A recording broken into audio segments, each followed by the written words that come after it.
On Carolina Soil with Emily is sponsored by Hearn's Fine Jewelry. All right, so Clay, tell me where we're at today. We are at Kinley, North Carolina. This is RJ Hinnant Sons Farms. We grow tobacco, sweet potatoes, some produce, corn, wheat, and beans.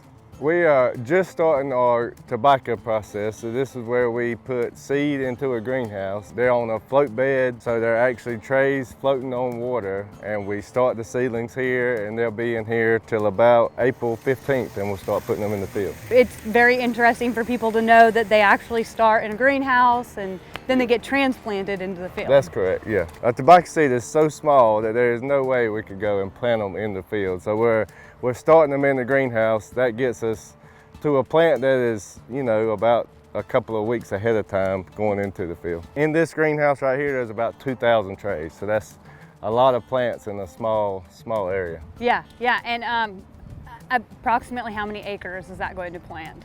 This greenhouse will plant about 100 acres. Okay. Yeah. Yeah, so a lot more than you would think. We can grow, we've got 3 greenhouses. That one's bigger, of course, than these 2, but we can grow around 350 acres out of these houses.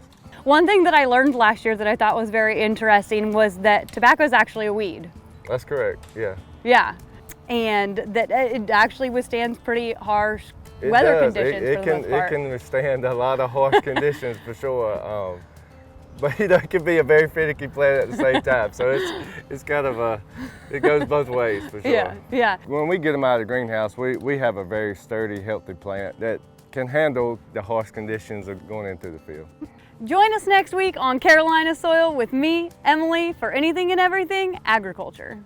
On Carolina Soil with Emily is sponsored by Hearn's Fine Jewelry.